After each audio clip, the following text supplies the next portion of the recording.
interesting it would be to have some veterans share their stories. And so I am remiss that I had not contacted every veteran because I wasn't sure who they all were. But if you are watching and are a veteran and want to share something, we certainly want to give you that opportunity. So we have a variety of things today, but what I want to start with is a short bio of a veteran and give you the opportunity to see who might be able to identify who this is. As a submariner, we are known as the silent service because while at sea, we seek to remain undetected, and also because we rarely speak of submarine operations. So what I'd like to share is one of my proudest moments ashore. In 1999, I was stationed at Miami's Naval ROTC unit as the executive officer. This position afforded me the opportunity to join Oxford Rotary. It was an incredible honor to be sworn into Oxford Rotary by Miami President Emeritus and fellow naval veteran Phil Shriver. Not only did President Shriver serve Miami, he also served his nation as a naval officer during World War II and was actually aboard the U.S. Navy destroyer in Tokyo Bay as Japan signed the document ending the Second World War. Any thoughts on who that is? I know. It was our fellow Rotarian Ted Pickerel. That is correct, Ted Pickerel. Nuclear submariner that you would never think about being a nuclear submariner. And evidently they don't talk about it much. So, all right. Next up, Tom Fay. Okay, we have a couple pictures if they come up. I don't know. I served as an infantry officer in Vietnam from 1970 to 71. I was a leader of a mobile advisory team working with the Mountain Yard tribesmen in the Central Highlands. We also, as an advisor, all of our supplies came through Vietnamese supply channels, which meant we didn't get a lot of supplies. So we had to trade with US units to get what we wanted. And one of the things they really liked were VC flags. I had a real one. I had one that our fellows had captured in a battle, but I only had one, so I wasn't going to trade that. So I made a photograph of it and sent it to my wife, Kathy, who proceeded to make 12 of them for me back here in Oxford. She shipped them to me in a cookie box, and we shot some holes in them and put some chicken blood on it. And then we used those to trade for Jeep parts and steaks and whatever else we needed that we couldn't get through the supply channels. Her father was a career Marine officer. And he was not real excited about his daughter making VC flags in Oxford, Ohio. But he guarded the door so nothing would happen. And later found an article in one of his Marine journals that the same thing happened when he was serving with the Marines in the Pacific, that the fellows in the front line were, instead of giving the guys in the back line the real McCoy, they were making fake Japanese flags and things like that and doing those trades. So I don't know, Susie, is it possible to get the pictures up? Or I have 4 pictures. One is me at 148 pounds, thanks to getting amoebic dysentery with drinking the rice wine. That's it, 148 pounds. The gentleman to my right is Captain Helzer. He was a team leader for some time. And the gentleman to his right was a company captain of a Mountain Yard, sort of like the National Guard is what they were. And they were about ready to go out on an operation. Next picture, maybe.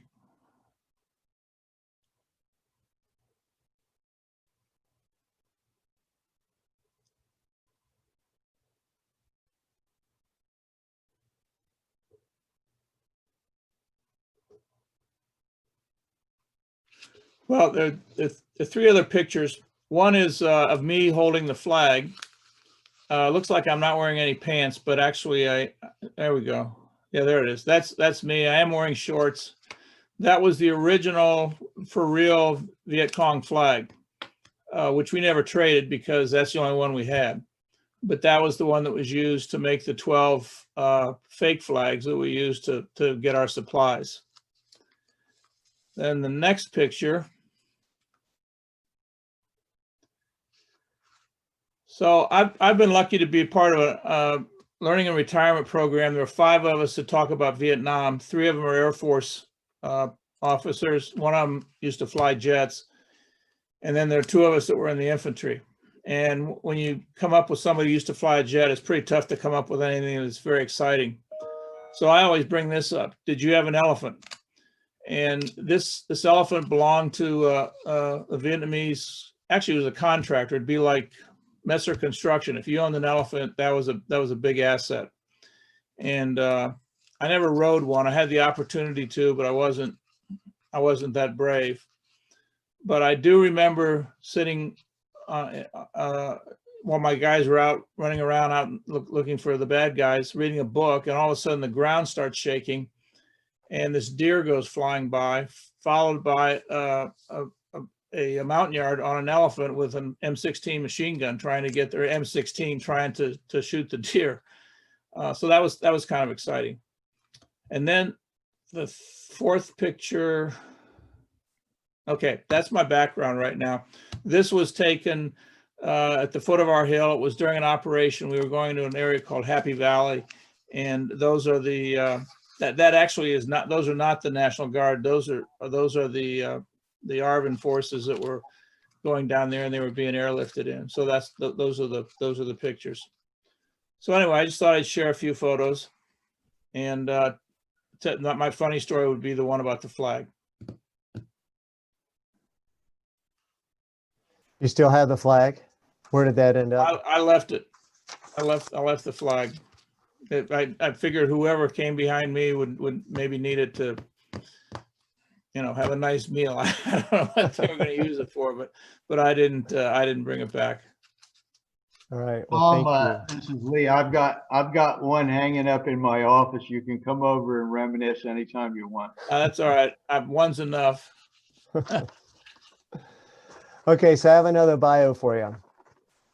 This Rotarian entered the U.S. Air Force through ROTC.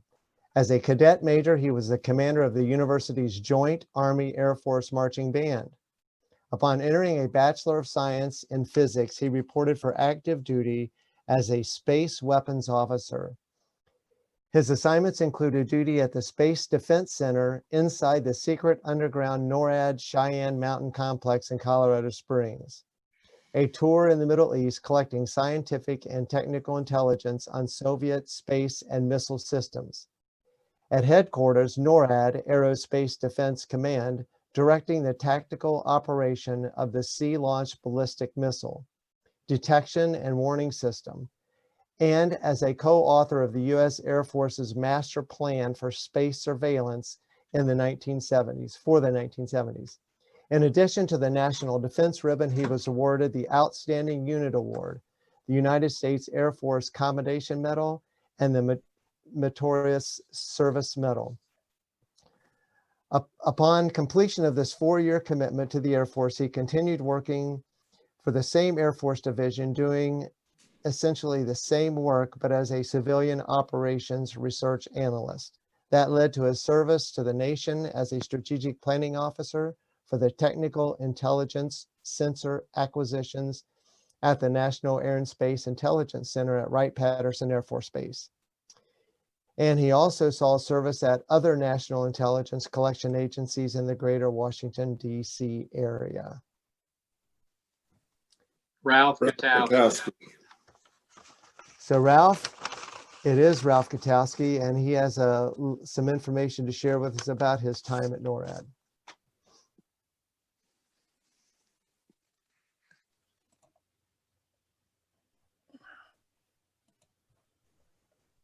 All right, are you able to see this slide of the Cheyenne Mountain Complex? People often ask me, what was it like? Can you talk about it?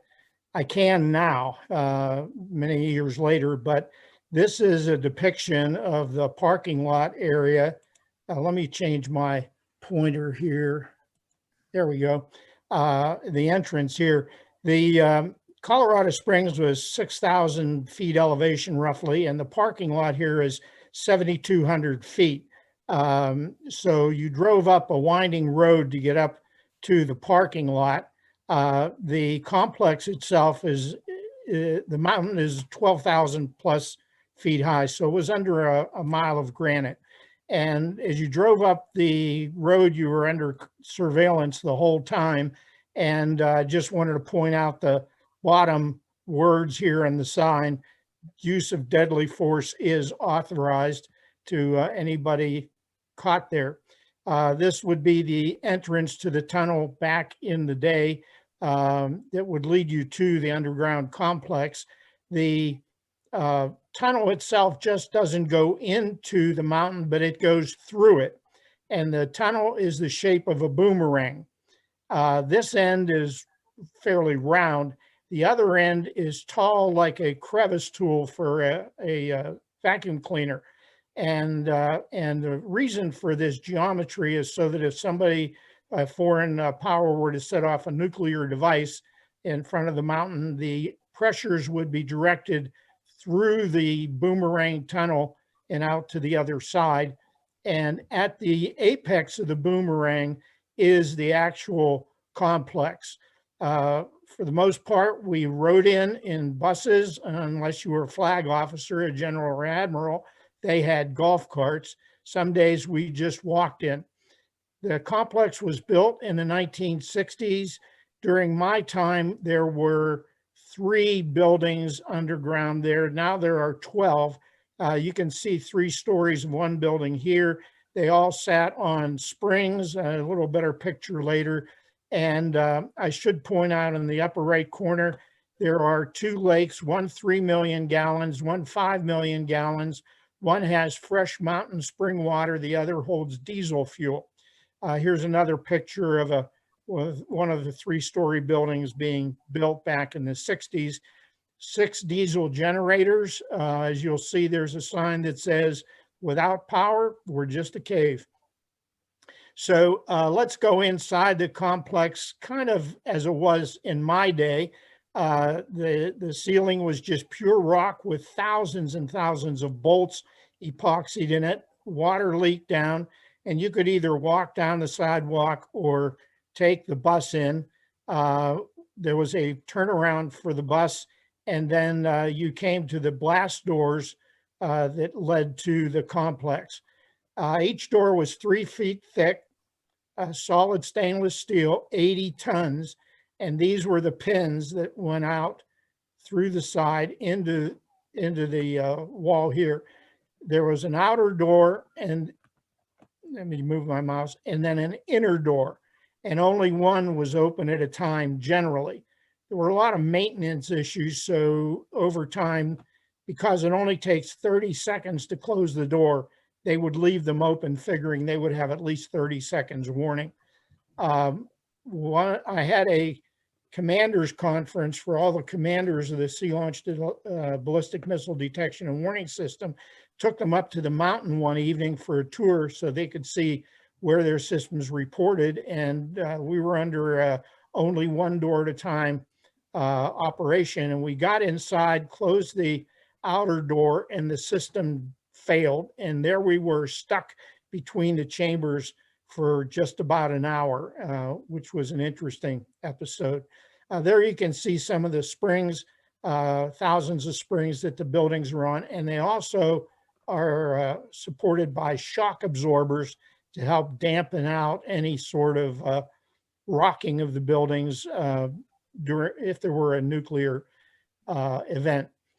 Inside, at the time I was in there, there was the Space Defense Center, the Combat Operations Center, and the Ballistic Missile Early Warning Center. These, you didn't always have access to all 3. You only got into whichever you were supposed to. And of course, the Combat Operations Center was the most secure of them all. Now, when we all arrived there, we were put in a holding group down in the flatlands called the Leper Colony while our clearances were processed.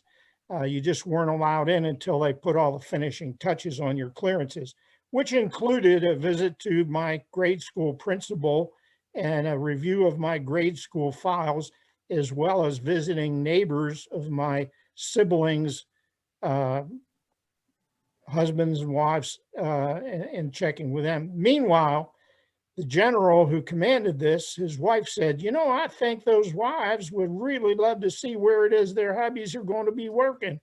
So she set up a tour for the wives club to go in and tour the inside of the mountain and the combat operations center, while about 30 of us were in the leper colony and couldn't even get in there ourselves. So I remember her coming home that day and I said, what was it like? What did you see? Well, they had no clue what they were looking at, but it sure was neat. And that's because whenever there were tours of people that came through, politicians, senators, congressmen, media, we had a computer program called iWash that was put up to make the screens really look interesting, like things were happening, but it was totally fictitious. And the picture in the upper right corner shows we went 24/7, 365, never closed. Here's a view inside a little bit of a tour. One of Cheyenne Mountain's nicknames, if you will, is America's Fortress. So we do occasionally, we'll call ourselves America's Fortress for a reason, and that is because we are, by design, here for the worst day in American history. We are sitting here today as the #1 DoD rated EMP protected facility. We like to say we're the most secure facility in America, because when you're doing command and control of our nation's defense, the security levels are very, very high.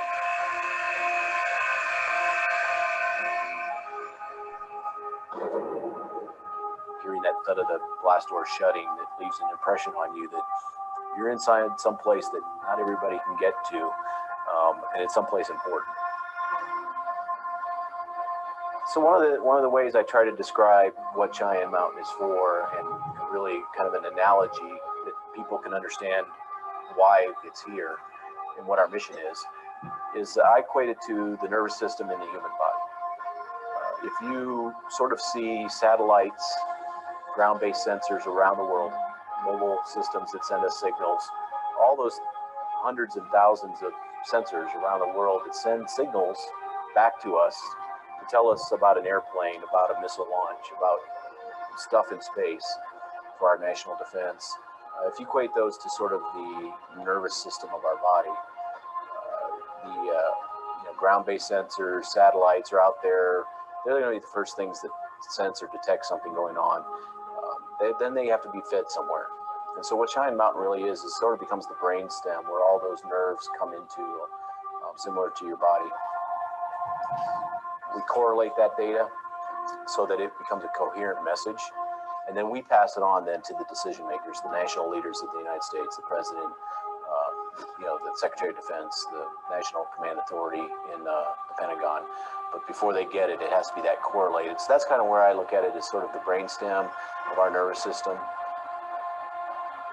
So part of my job as the deputy director for the base is kind of like running an underground city. And with that comes some very unique challenges. And the fire department is one of the most unique fire departments I've ever worked with in my entire career. But likewise, civil engineers, the structural folks have to watch geological movement, rock falls, spalling of the rock in the tunnels. That also presents a very unique mission set. Our communications engineers, how do you get comm lines into a tunnel a mile underground? And then the plethora of other base support functions that I have to provide every day. A small chapel, a small hospital, a small dining facility, those life services that you want to bring to the employees that are down here doing the mission. So we always have to keep an eye towards that modernization, that reinvestment that goes along with the new mission systems, the new mission partners that move in, so that we can continue to provide that national defense for the next 50 years. I will mention that once a year, well, the facility is designed to survive 30 days button up.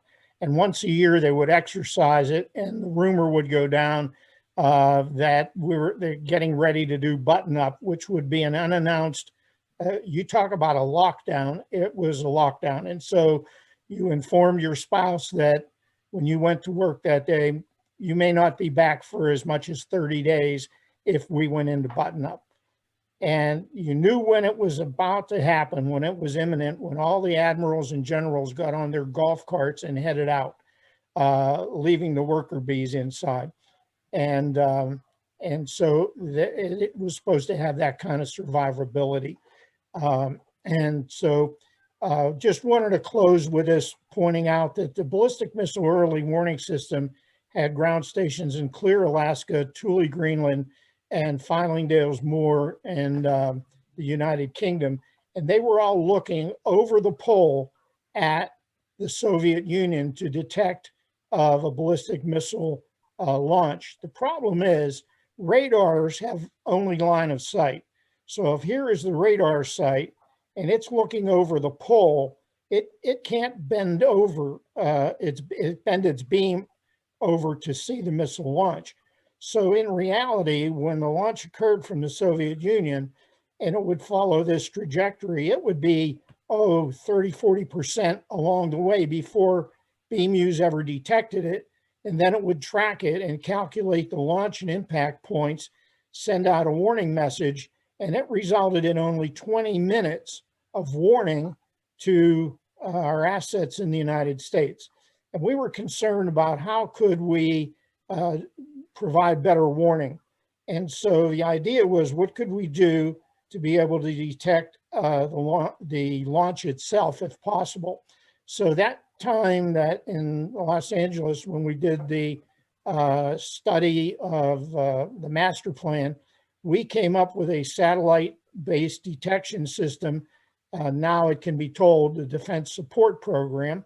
And this satellite is about the size of a school bus, and it's a 19,000, the system, each of them, in about 19,000 mile orbit, geostationary orbit, looking back at the Earth, and it can see the actual light up of the missile on the pad and identify the missile type and do launch and impact coordinates and provide that to NORAD, all in real time, and was doing handoffs in the Middle East and Desert Storm for the anti-missile systems there.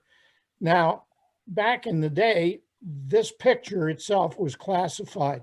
We couldn't even have it on the walls of our facilities, which were classified, in case an EMT had to come in and give heart resuscitation or something like that.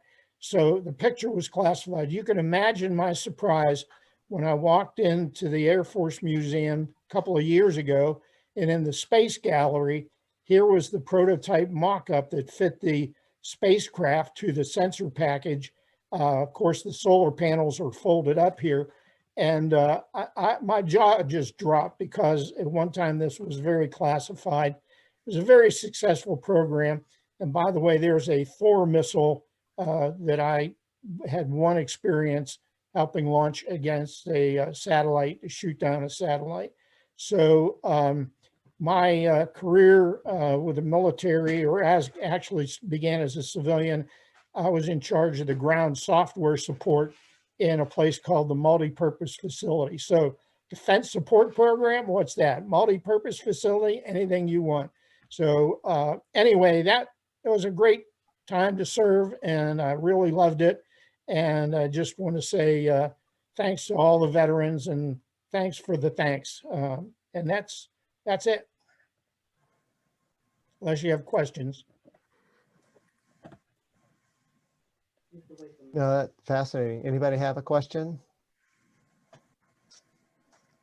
All right, Fred Brower.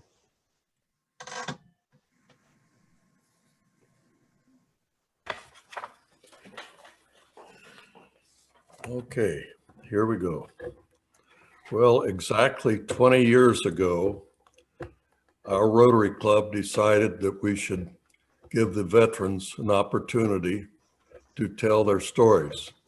In those days, we had lots of guys from WW2. Today, there are none here.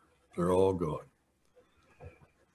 My story, my Korean War, I prepared this brief remark at that time for presentation to the club 20 years ago. And so you're going to get a rework of that story.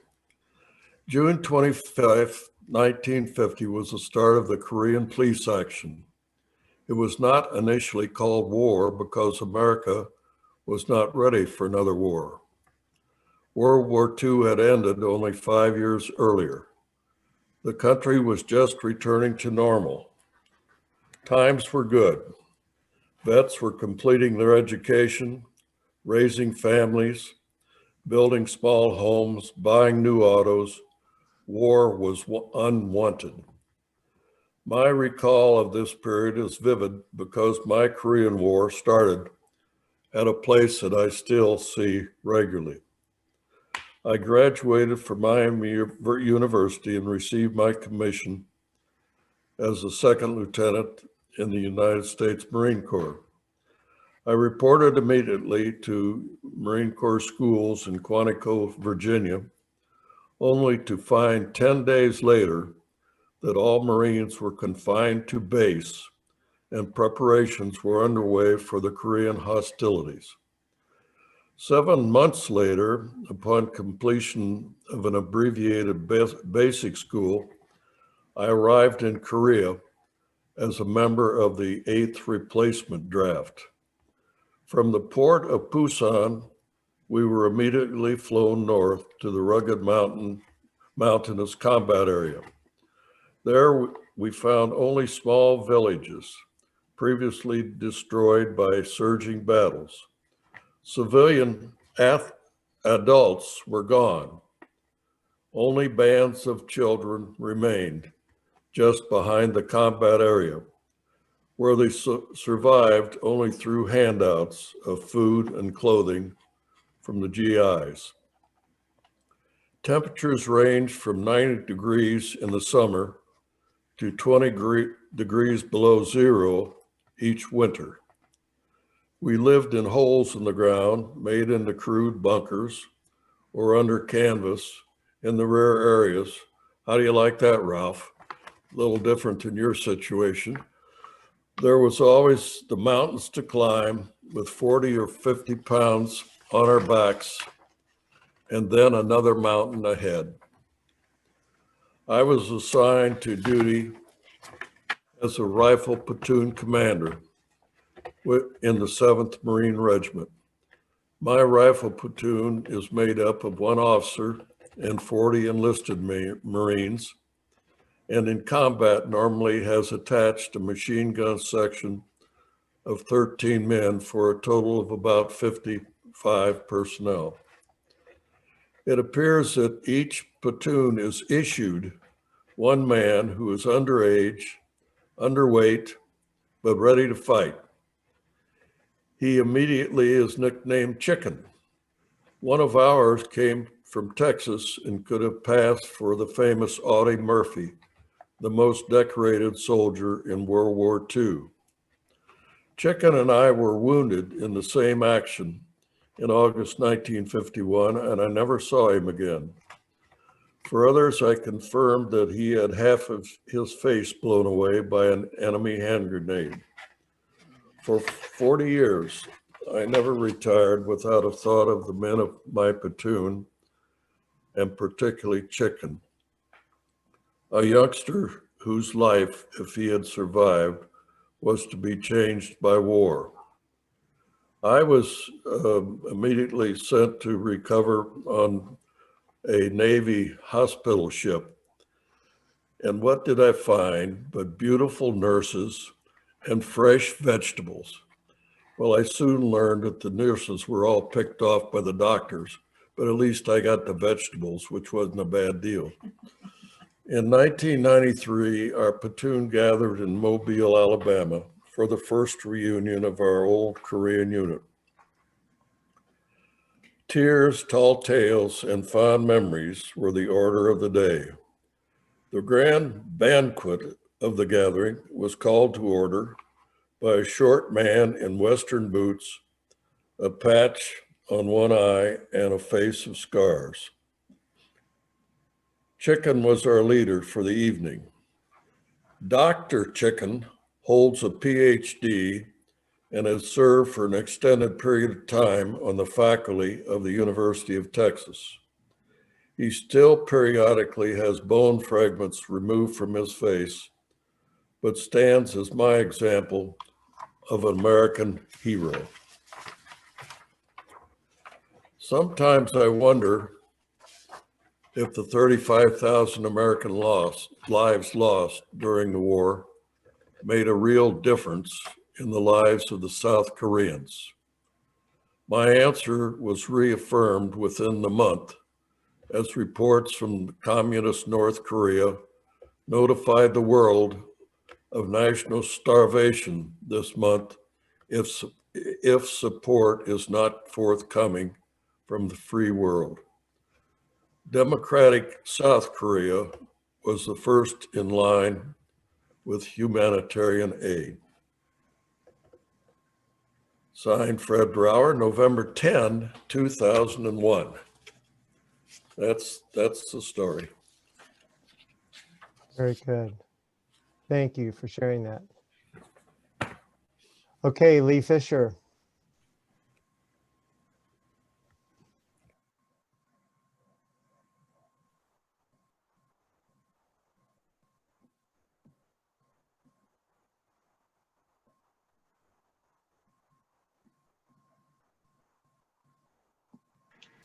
You're muted. There you go. Yeah.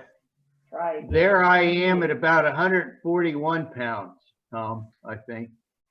I graduated from Miami in '68 and then was drafted and in the Army by early '69 and then wound up doing 14 months with the 101st Airborne Division in the bush, like Tom, from June of '69 to August of '70. And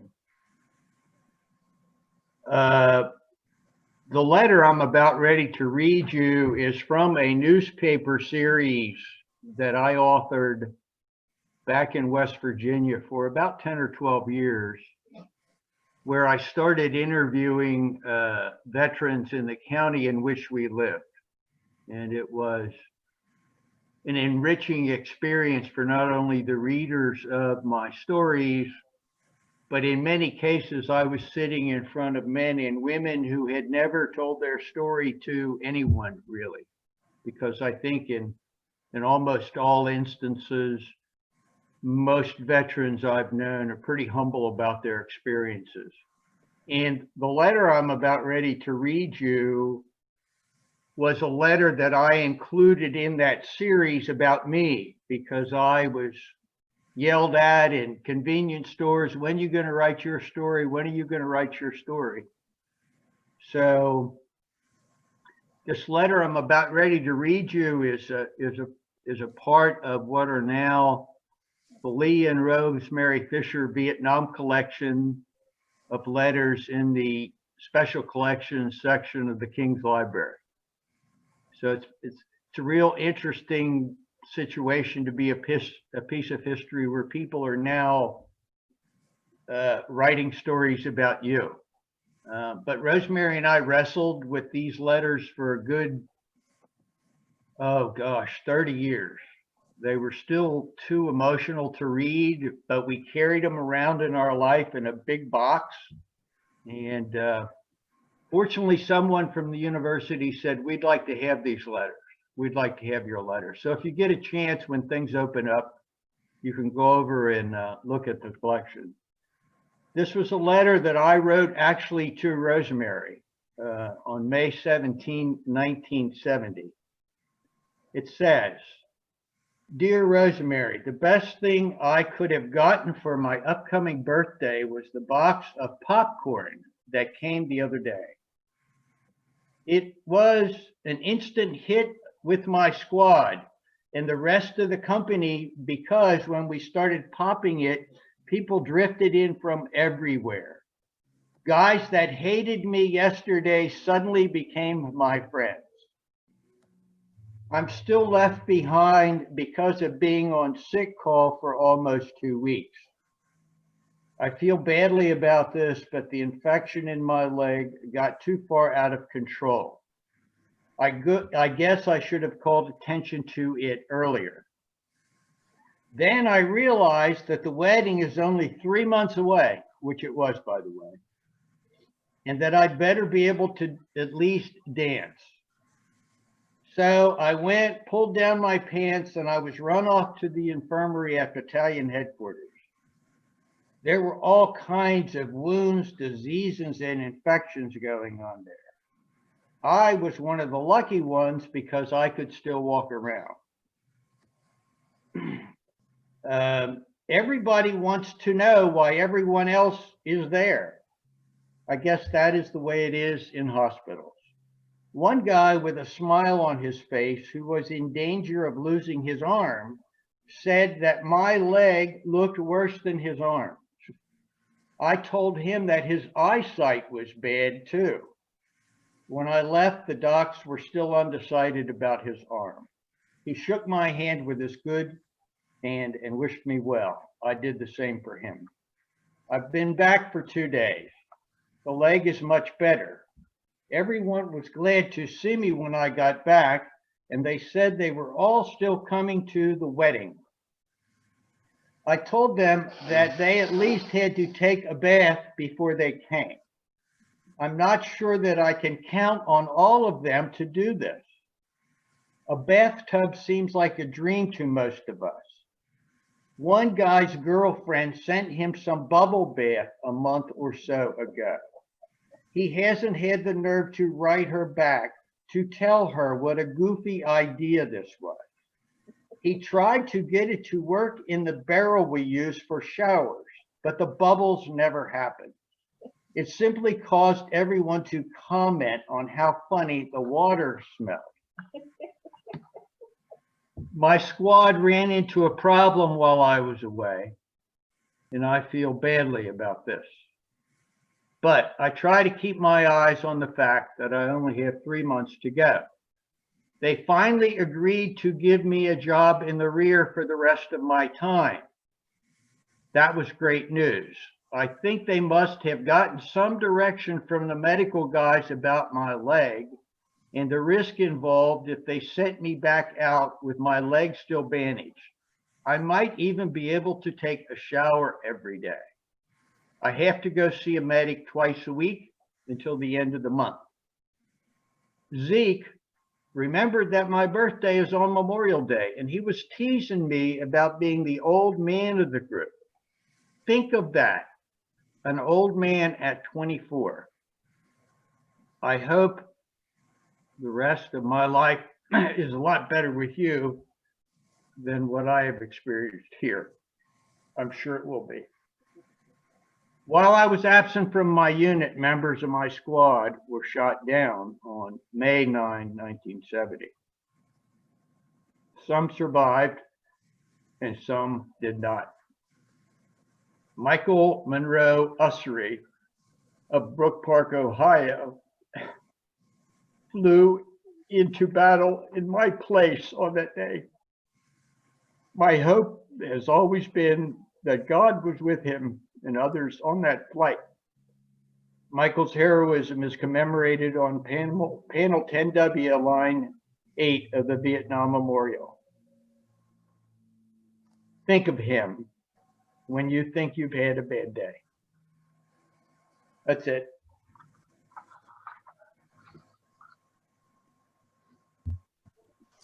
Thanks for sharing that. I think that those stories are ones that we don't want to ever stop hearing and stop sharing. So thank you all.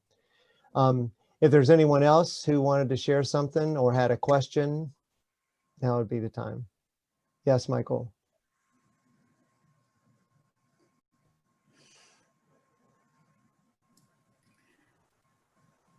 You're muted, Michael.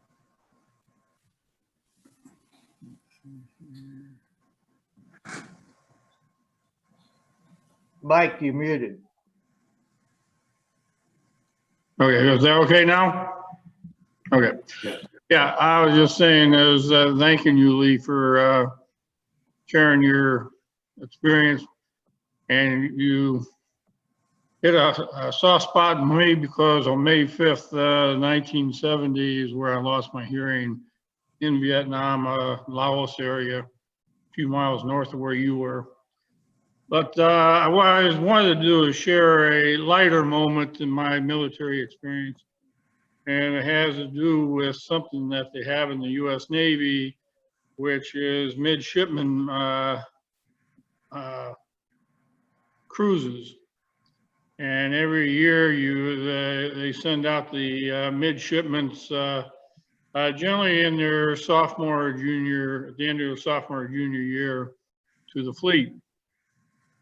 And so one time we had picked up our share of the midshipmen on board, and we had a midshipman cruise. There happened to be 17 vessels in this flotilla, and we were off the coast of Oahu in Hawaii. The main ship in the flotilla was the USS Enterprise aircraft carrier, which has a unique experience of being the only ship in the world, as far as I know, with 8 nuclear reactors on board, since it was the first nuclear reactor aircraft carrier. But anyway, we all gathered off the shores of Waikiki Beach, about 10, 15 miles, all 17 ships lined up abreast, cruising at 5 knots, heading to the west. And then finally the Admiral said, commence racing. And all ships went to maximum speed. And there were 17 ships that started out. There was only about, the finish line was 30 miles away. And U.S. Enterprise won the contest hands down. Most people don't realize this, but that ship, which was recently decommissioned, could go 60 miles an hour. Our ship could only go about 35, so we were in the top 10 of the finishers. But it was amazing to see 17 ships just cruising side by side on the Pacific Ocean. So that was my experience with the midshipman cruise. And like I said, it was one of the lighter moments in the military, but thought I'd share that with you. So Michael, are they still doing that kind of thing? That I don't know, but they did back in 1968, 69. I think that's the year we experienced that. I was on the USS Dale, which was called a guided missile cruiser. And we were pretty much ran shotgun for the aircraft carriers off the coast of Vietnam. I had 5 trips across the Pacific Ocean with aircraft carriers because they had to be escorted from the West Coast to Vietnam. So we escorted them over and we escorted them back 5 different times, but we ended up spending 4 to 5 months every time we went across. So that's pretty much my experience in the military.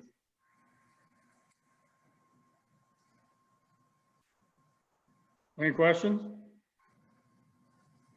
Okay, thank you.